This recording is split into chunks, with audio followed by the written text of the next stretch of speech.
আপনারা জানেন যে নির্বাচনের তারিখ ঘোষণার মতোই on kind of road map ঘোষণা করেছেন অন্তর্বর্তীকালীন সরকারের সম্মানিত প্রধান উপদেষ্টা Nobel laureate doctor Mohammad Yunus. আসসালামু আলাইকুম। নির্বাচনের তারিখ ঘোষণা এই শিরোনামে একটি ভিডিও প্রকাশ করেছেন বিএনপি নেতা ডক্টর ফয়জুল হক। এ সময় তিনি বিভিন্ন তথ্য দিয়েছেন। আপনারা জানেন যে বাংলাদেশের প্রধান উপদেষ্টা ডক্টর মোহাম্মদ ইউনূস তিনি নির্বাচনের রোড ম্যাপ ঘোষণা করেছেন।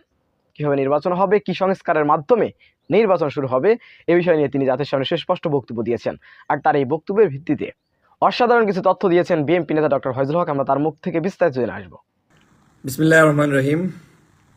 প্রিয় দেশবাসী, আসসালামু আলাইকুম ওয়া রাহমাতুল্লাহি ওয়া বারাকাতুহু। আপনারা জানেন যে নির্বাচনের তারিখ ঘোষণার মতোই on kind of road map ঘোষণা করেছেন অন্তর্বর্তীকালীন সরকারের সম্মানিত প্রধান উপদেষ্টা Nobel laureate doctor Mohammad Yunus. আমাদের দীর্ঘদিনের আন্দোলন সংগ্রামের যে মূল চেতনা, মূল জায়গা, সেটা হচ্ছে একটি সুষ্ঠু, সুন্দর, অবাধ, নিরপেক্ষ নির্বাচন। আমরা ধরেই নিতে পারি যে 2025 সাল, এই সালের মধ্যেই বাংলাদেশে নির্বাচন অনুষ্ঠিত হবে এবং সেই নির্বাচনে বাংলাদেশের সকল রাজনৈতিক দল অংশগ্রহণ করবে। শুধুমাত্র ফ্যাসিস্ট শেখ হাসিনার যারা দোসর ছিলেন তাদেরকে আমরা সেই নির্বাচনে চাই না। আমি শুরুতে ডক্টর মোহাম্মদ ইউনূস সাহেবকে ধন্যবাদ জানাই যে উনি এই বয়স্ক অবস্থায়ও তিনি বাংলাদেশের জন্য যেভাবে প্রতিটা দিন আমাদের সামনে কথা বলছেন, বক্তব্য দিচ্ছেন, উৎসাহ প্রদান করছেন এবং নির্দ্বিধায় অকপট অনেক কথা তিনি কিন্তু আমাদের সামনে প্রকাশ করছেন।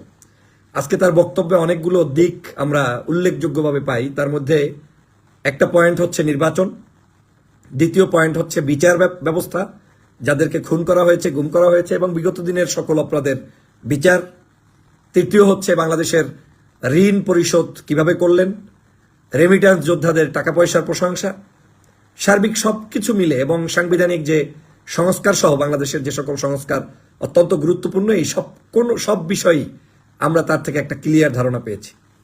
আমি আগে এই সরকারের সকল উপদেষ্টার প্রতি একটা বিশ্বাস চরম মাত্রার বেশি ছিল। আমি যদিও এটার উপরে নতুন ভিডিও বানাবো, ভয়ের কোনো কারণ নাই।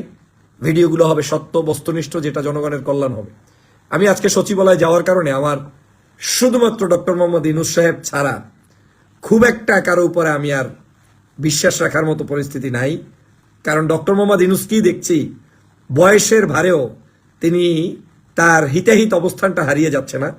তিনি তার ডেস্টিনেশন ঠিক করতে পেরেছেন এবং তিনি এখনো কিন্তু নির্বাচনের পক্ষে, জনগণের অধিকারের পক্ষে এবং নির্বাচন করার জন্য তিনি চেষ্টা চালিয়ে যাচ্ছেন। আমার কাছে মনে হচ্ছে ভিতরে ভিতরে দুই একজন না, মানে কিছু সংখ্যক লোক যারা তার ব্যক্তিগত কোনো স্বার্থে, ব্যক্তিগত কোনো উদ্দেশ্যে কিংবা জীবনে যারা গাড়িতে চড়ে নাই, পুলিশ পিক আপ নিয়ে কেউ তাদেরকে ডাকে নাই, রাস্তা থেকে হঠাৎ করে একটা বড় ধরনের বাসাবাড়ি পেলে মানুষ যেমন অস্থির হয়ে যায় পাওয়ার জন্য, আমার কাছে মনে হচ্ছে কিছু কিছু ব্যক্তি যারা নিজেরাও তো বলে যে আমাদের এই নাই সেই নাই, জীবনে এইভাবে সিম্পলি চলি, তো সিম্পল মানুষগুলো যখন বড় কিছু পেয়ে যায়, আমার কাছে মনে হচ্ছে তারা এই নির্বাচন কিংবা বাংলাদেশের যে কোনো কিছুতে একটু লম্বা সময় নেওয়ার জন্য উদ্গ্রীব। এটা তাদের একটা পরিকল্পনা এবং আমার কাছে মনে হয়েছে কিছু কিছু ব্যক্তি স্বার্থ থাকতে পারে, কিন্তু ডক্টর মোহাম্মদ ইউনূসের সেটা নাই। আমি এজন্যই আজকে স্পেশালি থ্যাঙ্কস জানাই ডক্টর মোহাম্মদ ইউনূসকে যে বারবার তিনি আমাদেরকে সঠিক পথে নিয়ে যাচ্ছেন, চেষ্টা করে যাচ্ছেন এবং তিনি কিন্তু বলছেন, তার বলার ভাষাতেই মনে হচ্ছে যে কোনো অবস্থায় তিনি অতিরঞ্জিত কোনো কিছু করতে চায় না এবং তিনি বিচক্ষণ ব্যক্তি। তিনি বুঝতে সক্ষম যে অতিরিক্ত কোনো কিছু করে সেটার নষ্টের ভাগিদার তিনি হতে চান না, খারাপ কাজের ভাগিদার তিনি হতে চান না। তিনি একদম স্ট্রেট ফরওয়ার্ড একজন মানুষ। তিনি সংস্কার, সুষ্ঠু, সুন্দর পদ্ধতিতে নির্বাচন ব্যবস্থাটাই করে যেতে চান। আমি ডক্টর মোহাম্মদ ইউনূসের সবগুলো বক্তব্যের পক্ষে। যেমন তিনি বলেছেন আমাদের রোড ম্যাপ হয়ে গিয়েছে, নির্বাচনের ট্রেন শুরু হয়ে গিয়েছে, এখন ট্রেন কিভাবে গিয়ে থামাটা নির্ভর করবে আমাদের এই যে বাকি কাজগুলো আছে সেটার দ্রুততার ভিত্তিতে। যত দ্রুত আমরা সংবিধান সংস্কার, নির্বাচন কমিশন গঠন, বাহিরের কাজগুলো করতে পারবো, তত দ্রুত নির্বাচন সম্ভব।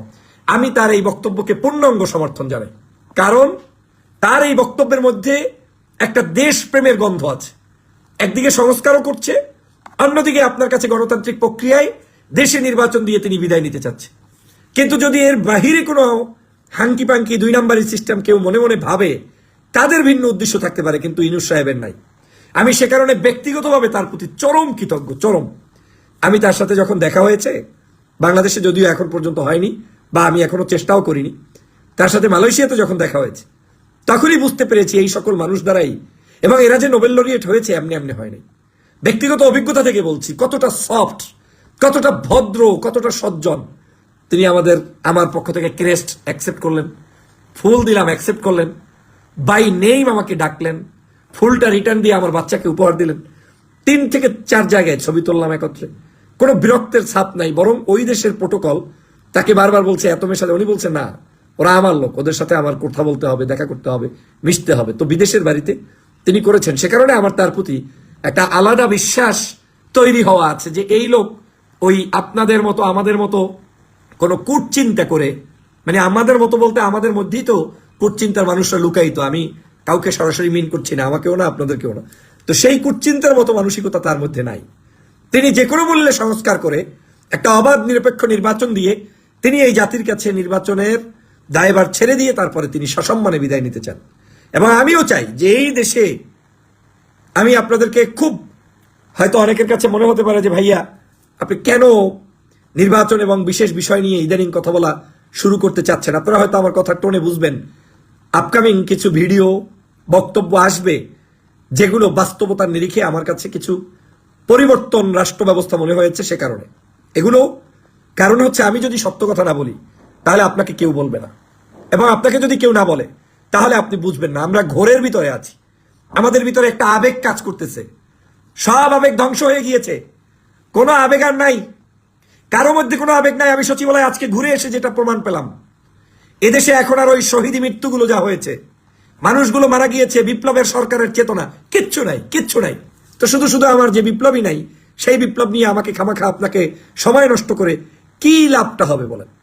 বরং দেশে যদি যত দ্রুত সম্ভব অবাধ নিরপেক্ষ একটি নির্বাচন প্রক্রিয়ার মধ্য দিয়ে স্ট্রং কোনো গভর্নমেন্ট দ্রুত ফর্ম করতে পারে, সেটা আমার কাছে মনে হচ্ছে রাষ্ট্রের জন্য কল্যাণ হওয়ার সম্ভাবনা আছে।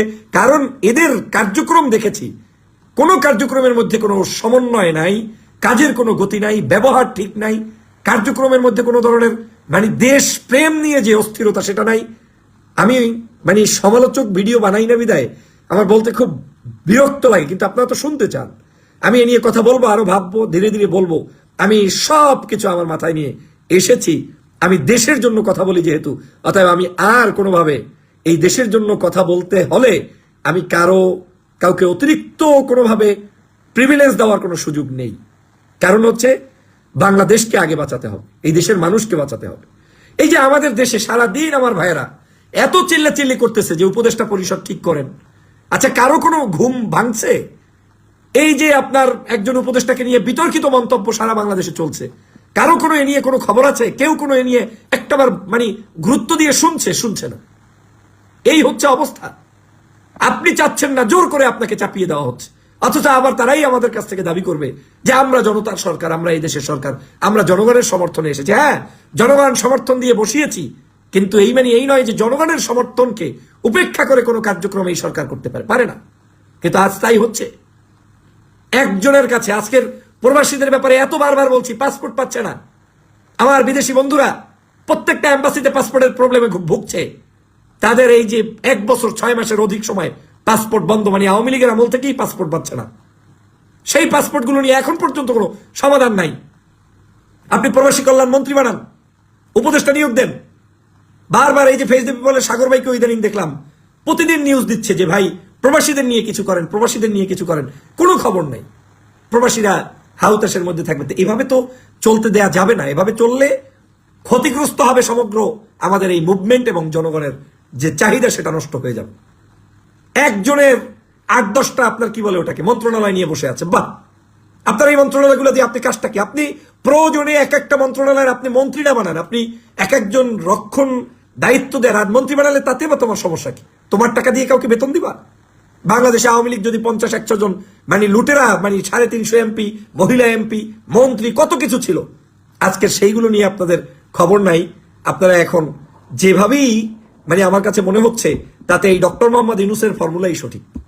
যত দ্রুত তিনি সংস্কার করবেন, যত দ্রুত তিনি নির্বাচনের ব্যবস্থা করবেন তত দ্রুত বাংলাদেশের জনগণের মুক্তির পথ বের হবে, এবং আমার কাছে মনে হচ্ছে এটাই সঠিক, এবং এটা একমাত্র ডক্টর মোহাম্মদ ইউনূস বুঝতে পেরেছে, বাকি কারোর মধ্যে এটা নাই। এবং আমার কাছে মনে হচ্ছে ডক্টর মোহাম্মদ ইউনূস সাহেবকে যে কোনো মূল্যে কেউ না কেউ চতুর্দিক থেকে আটকায় রাখছে। তিনি যে সবকিছু স্বাধীনভাবে করবেন তাও হয়তো করতে পারছেন না, তাকেও হয়তো মিসগাইডেড করা হচ্ছে। অতএব এই মিসগাইডেড হওয়ার সুযোগ আর দেয়া যাবে না। সুযোগ নিয়ে যারা আজকের বাংলাদেশে এই ধরনের আমাদের দেশটাকে ভিন্ন জায়গায় নিয়ে যাবে, সেরকম সুযোগ দেয়া যাবে না। বাংলাদেশে আপনারা প্রস্তুতি নিন, সংস্কার আমাদের দরকার। আসুন আমরা আমাদের দলের মধ্যে সংস্কার করি, নেতার মধ্যে সংস্কার করি, রাজনীতিতে সংস্কার করি। আপনার মধ্যে কোনো খারাপ কাজ থাকলে সেটাকে পরিহার করি। আমরা আমাদের সংস্কার যদি সঠিকভাবে করতে পারি, জনগণ আমাদেরকে চয়েস করবে, সে যে পার্টি হন। আমি একটা পার্টি পছন্দ করি, এখন আমি যদি ভালো হই আমাকে মানুষ ভালোবাসবে, আবার একই পার্টির যদি আরেকজন ব্যক্তি খারাপ হয় তাকে জনগণ অবজ্ঞা করবে, প্রত্যাখ্যান করবে। এটাই হবে, এটাই হওয়া উচিত। সে কারণে আমাদের সবাই মিলে কাজ করতে হবে, আমাদের সবাই মিলে অগ্রসর হতে হবে। আজকের এই ডক্টর মোহাম্মদ ইউনূসের 3-4টা জায়গায় আমি একটু কথা বলে বক্তব্য শেষ করব। তিনি বলেছেন যে বাংলাদেশের রিজার্ভের উপরে কোনো হাত না দিয়ে তিনি আজকের সমগ্র বাংলাদেশে গত 2 মাসে ঋণ শোধ করেছেন, মানে রিজার্ভ থেকে 1 পয়সাও ধরেন নাই। তো এটা কিন্তু বিশাল সফলতা, ইউনূস সাহেবের সফলতা, অন্তর্বর্তীকালীন সরকারের, বিশেষ করে ডক্টর মোহাম্মদ ইউনূস সাহেব এবং অর্থ উপদেষ্টা, আমি তাদেরকে ধন্যবাদ জানাই যে আপনারা এই কাজটি। আওয়ামী লীগ কিন্তু রিজার্ভ থেকে সব চুরি করতো, এই সরকার আসার পরে এই রিজার্ভ নেওয়া বন্ধ করেছে। দ্বিতীয়, তারা রেমিটান্সের টাকা পাচ্ছে, তারা রেমিটান্সের সেই টাকাগুলো আজকের এখানে বাংলাদেশে আসছে, যেটা সর্বাধিক সংখ্যক। এই কারণে আমি তাদেরকে ধন্যবাদ জানাই এবং প্রবাসীদেরকে ধন্যবাদ জানাই। কিন্তু এখানে নোট করে আবারও বলে যেতে চাই যে এই যে রেমিটেন্সের টাকা আসছে বললেন, সাথে সাথে এইটা আপনাদেরকে মাথায় রাখতে হবে, এই রেমিটেন্সের সুযোগ সুবিধা দিতে হবে। কালকে একজনের সাথে শুনলাম যে এয়ারপোর্টে একটা লাউঞ্জ ঘোষণা করা হয়েছে, ভালো কথা। লাউঞ্জে চার্জার নাই, কেবল নাই, কি জানি নাই। আমি এখনো যাই নাই, শোনা কথা বলছি। যদি থেকে থাকে না থাকে স্থাপন করেন। এমন লাউঞ্জ বানাবেন না যেখানে চেয়ার টেবিল পরে থাকবে, বললেন কফি পাওয়া যায় 15 টাকায়, কফির বোতলে কফি থাকবে না, সেই লাউঞ্জ বানানোর দরকার নেই। চেয়ার টেবিল থাকবে, চার্জার পয়েন্ট থাকবে না, সেই লাউঞ্জ লাগবে না। লাউঞ্জ বানাবেন সসম্মানে, স্পেশালের সাথে, এবং এই রেমিটেন্স যোদ্ধাদেরকে ওই শ্রমিক, কৃষক এইরকম ভাষা ব্যবহার না করে তাদেরকে রেমিটেন্স যোদ্ধা এইভাবে আপনারা ওইখানে লিখে দিতে পারেন, রেমিটেন্স যোদ্ধাদের লাউঞ্জ। এইভাবে আপনারা সেখানে সম্মান উচ্চারণ করে, কারণ আপনি যে উপদেষ্টা, আপনার বেতনের টাকাও যায় আমার এই রেমিটেন্স যোদ্ধার টাকা থেকে। অতএব এইখানে আমাদেরকে সবাইকে সজাগ দৃষ্টি রাখতে হবে এবং তাদের কাজ করতে হবে। আমি ডক্টর মোহাম্মদ ইউনূস সাহেবের আরেকটি পয়েন্ট ভালো লেগেছে, তিনি বলেছেন যে বাংলাদেশের আমরা ঋণ পরিশোধ করেছি। এটা একটা বিশাল ব্যাপার। ঋণ কখন মানুষ পরিশোধ করতে পারে? যখন নিজে স্বয়ংসম্পন্ন, পাশাপাশি পূর্বের টাকাও মানুষকে আমি দিচ্ছি। আমি এই সরকারের এই কার্যক্রমটাও আমার কাছে ভালো লেগেছে, এবং আমাদের এই কাজটা করবে, মানে যেভাবে চলছে এভাবে চলতে থাকলে অবশ্যই আমাদের জন্য ভালো। তিনি এটা বলেছেন যে বাংলাদেশে সমস্ত অপরাধের বিচার হবে।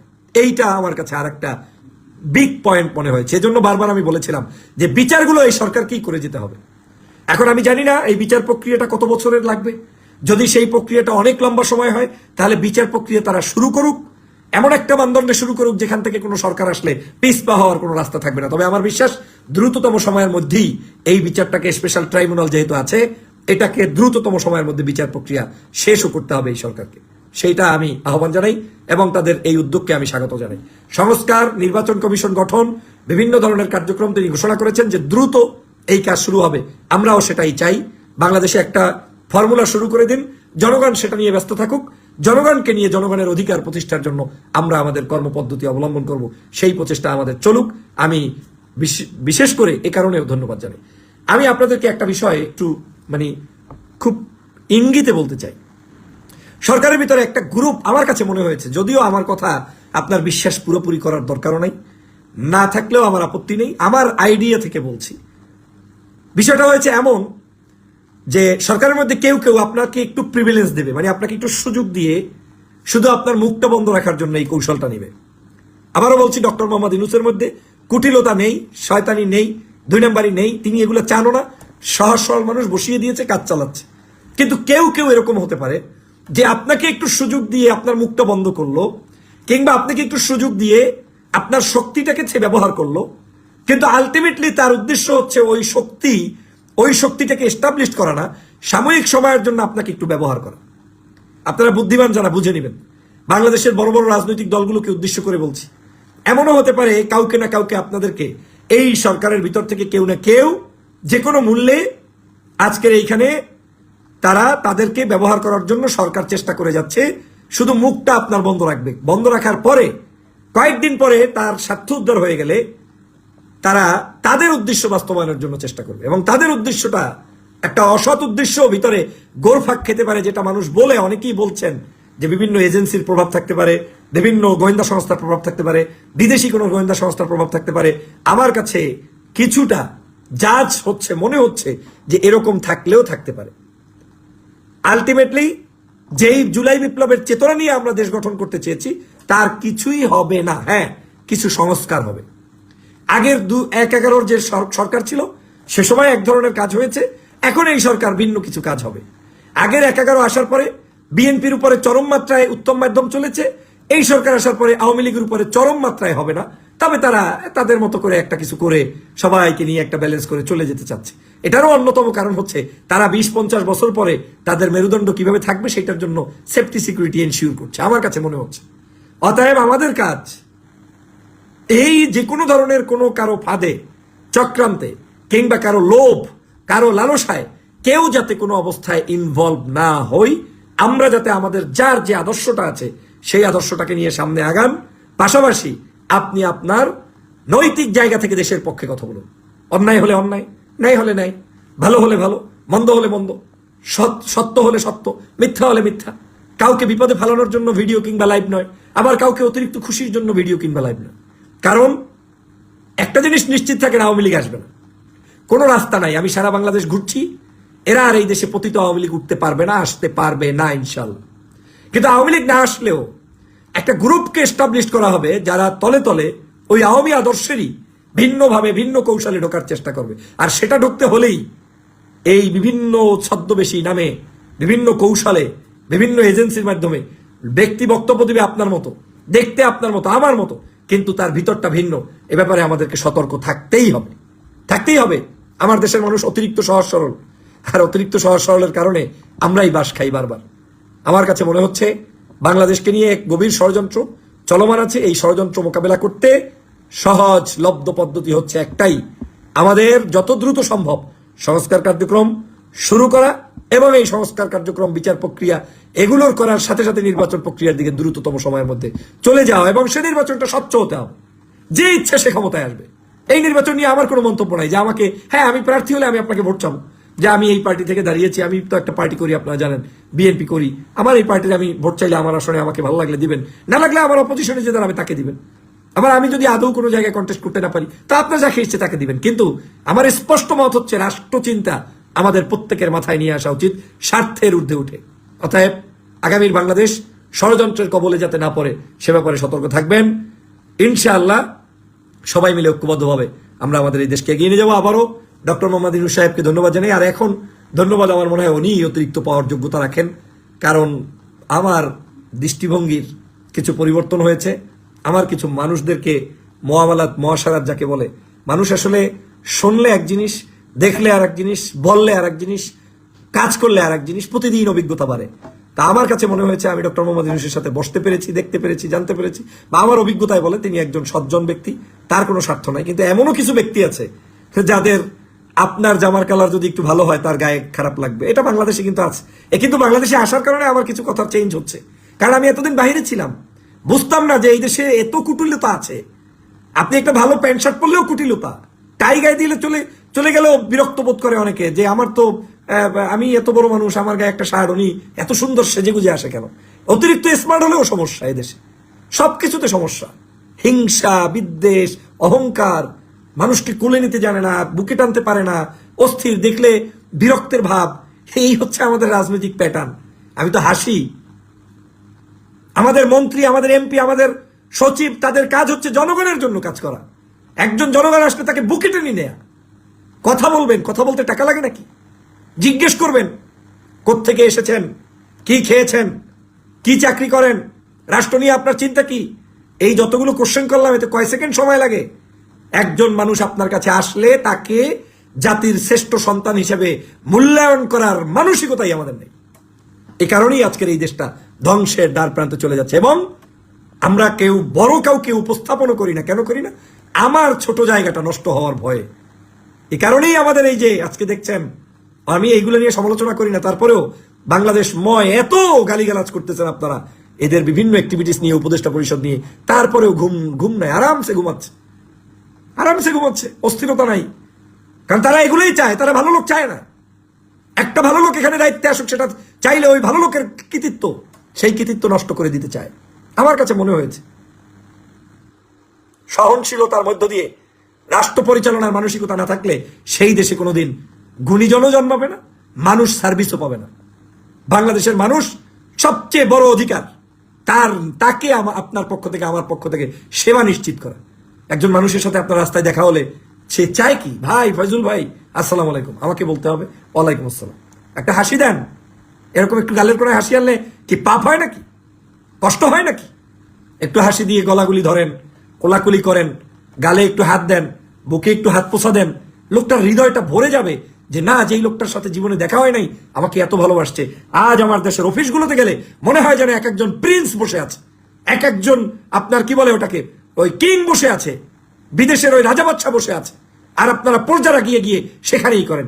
ভয়াবহ নিউজ চোখের সামনে দেখে এসেছি, শুধু জাতীয় স্বার্থে, দেশের স্বার্থে, মানুষের চিন্তা চেতনার কোনো হেরফের না হয় সেই স্বার্থে চিবিয়ে চিবিয়ে কথা বলছি। সব কিন্তু বলছি না, যেদিন বলবো সেদিন হয়তো বলবো, আমি হয়তো রাখতেও পারবো না, কিন্তু আমার কাছে মনে হচ্ছে এই প্যাটার্নটা রাষ্ট্র চলতে পারে না। এটা কোনো সভ্যতার প্যাটার্ন নয়। আমার এই দেশে সম্পর্ক থাকতে হবে আপনার সাথে, আমার ব্রাদার সম্পর্ক। ভাই আসছেন, বসেন, কি খাবেন, কোত্থেকে আসছেন, আপনি অনেক কাজ করছেন, অনেক ধন্যবাদ আপনাকে, এতদিন দেখি নাই, আল্লাহ দেখালো। This is name call real truth communication. They don't have that. তার চাইতে আমার সমাজের একজন দারোয়ান, একজন পিএস, এপিএস, ছোট ছোট পদে যারা চাকরি করে, তারা অনেক বড় মাপের মানুষ, তারা আপনাকে দিলে বুক জড়াইতে পারে। আর এটাই আমার দেশের বৈষম্য সৃষ্টি করছে। তো কিসের বৈষম্যহীন সমাজ বানাবো আমরা? প্রিয় সহযোদ্ধা ভাইরা, সে কারণে বলছি আমাদের সকলের উচিত হবে বাংলাদেশকে বিনির্মাণ করা, ভালো মানুষদেরকে প্রমোট করা, ভালো মানুষের ভালো মানসিকতা জাতির কাছে উপস্থাপন করা এবং বাংলাদেশকে এগিয়ে নিয়ে যাওয়া। আজকের দ্রব্যমূল্য নিয়ে অনেকে কথা বলতে বলেন, ইস্যুর ভাইয়া শেষ নাই, এগুলো নিয়ে আমি কথা বলি, তবে আপনারা ধৈর্যও ধরবেন। আমি এই সরকারের ততক্ষণ পর্যন্ত মঙ্গল কামনা করি যতক্ষণ পর্যন্ত রাষ্ট্র সংস্কার করে নির্বাচন দিবেন, ততক্ষণ। এর বাহিরে আর কোনো সলিবলি শয়তানি থাকতে পারে না, করতে দেয়া হবে না, করলে তারা বিপদগ্রস্ত হবেন। এবং এই সলিবলিটা আমি চোখে দেখে এসেছি, আমার কাছে মনে হয়েছে। এখনো দোসররা সচিবালয়, আপনি জাতীয় পার্টির অফিস ভাঙবেন বলছেন, আমার চোখের সামনে জাতীয় পার্টি সচিবালয়ে বসে আছে, যারা মুখে মুখে ফেনা তুলছে যে এদেরকে রাজনীতি করতে দেওয়া হবে না, তাদের অফিসে বসে আছে। কাকে নিয়ে আপনি রাজনীতি করবেন? এই হচ্ছে বাংলার অবস্থা। আর আমরা শহীদ হয়ে 2000 মানুষ চিৎপটাং হয়ে গিয়েছি। আমরা 50,000 মানুষ। শোনেন, আমার কথা শুনতে অনেক সময় খারাপ লাগে, কিন্তু এই খারাপ লাগার মধ্যে কিছু ত্যাগ, কিছু ইঙ্গিত, কিছু বাস্তবতা থাকে বিদায় বলি। ওই দেশের জন্য কিছু করতে হয় না যেই দেশ আপনার মূল্যায়ন বোঝে না, যেই দেশ আপনার মর্যাদা বোঝে না, যেই দেশ আপনাকে আপনার দেশ, এই দেশের স্বীকৃত স্বাধীনতাকে ভোগ করতে দিতে পারে না, সে দেশে কোনো লাভ নাই। এই মানুষগুলো জীবন দিয়েছে খামাখা, কোনো ফায়দা হয় নাই। আমি সত্য বললাম, একসেপ্ট হাসিনা শুধু বিদায় হয়েছে। তো একটা হাসিনাকে বিদায় করতে আমার প্রত্যেকটি বাড়িতে বাড়িতে কতগুলো লাশ পড়েছে, এই মানুষগুলোর জীবনের মূল্য নাই। কিন্তু মূল্যহীন একটি সমাজ আজ চলছে, সেজন্য আমার দুঃখ লাগছে।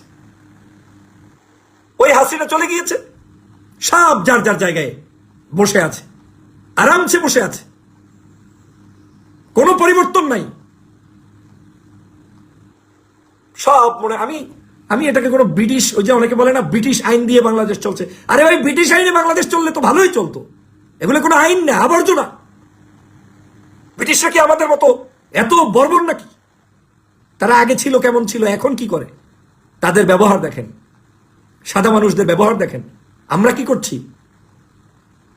কোনো সেট আপ নাই, কিচ্ছু নাই। প্রিয় সহযোদ্ধা ভাইরা, সময় নিয়ে কথা বলবো। হয়তো গভীর রাত হয়েছে, অনেকেই এখন ব্যস্ত আছেন, মনের অনেক কথা, এবং আমি এখন কথা বলবো যা দেখবো তাই বলবো, যা চোখে দেখবো তাই বলবো। অতএব যারা আমার সাথে দেখাও করবেন সাবধান, ধান্দাবাজি চলবে না বাংলাদেশে, শয়তানির উপর করে রাজনীতি বিক্রি করবা না। দেশটাকে ধ্বংসের হাত থেকে ছাত্র সমাজ রক্ষা করেছে, আবারও এই বাংলাদেশকে আমাদের সবাইকে রক্ষা করতে হবে, কিন্তু কারো জীবনের বিনিময় দিয়ে 2-4 জন মানুষের স্বার্থ হাসিল করতে এই বাংলাদেশে দেওয়া হবে না ইনশাআল্লাহ। সবাই ভালো থাকবেন, সুস্থ থাকবেন, নির্বাচনের জন্য প্রস্তুতি নিন, যার যা কিছু আছে তাই নিয়ে রাস্তায় থাকুন। এখন থেকে কাজ হবে একদিকে গণতন্ত্র, অন্যদিকে সংস্কার, এই দুইটো প্যাটার্নে আমরা এগিয়ে যাব। যত দ্রুত সম্ভব রাজনীতিবিদদের কাছে রাজনীতি ফিরিয়ে দেব, এবং রাজনীতিবিদদেরও রাজনৈতিক চিন্তা আদর্শের পরিবর্তন ঘটাতে হবে, না হয় দেশের জনগণ আপনাদেরকেও পছন্দ করবে না। সবাই ভালো থাকবেন, সুস্থ থাকবেন, আল্লাহ হাফেজ, আসসালামু আলাইকুম। সুপ্রিয় দর্শক, বিএনপি নেতা ডক্টর ফয়জুল হকের এই বক্তব্যটি আপনারা কিভাবে দেখছেন অবশ্যই আপনাদের মূল্যবান মন্তব্য কমেন্ট বক্সে জানাবেন। সবসময় সত্য নির্ভেজাল তথ্য পেতে স্বাধীন বাংলা ইউটিউব চ্যানেল সাবস্ক্রাইব করে আমাদের সাথে থাকুন। আসসালামু আলাইকুম রহমতুল্লাহি ওয়া বারাকাতুহু।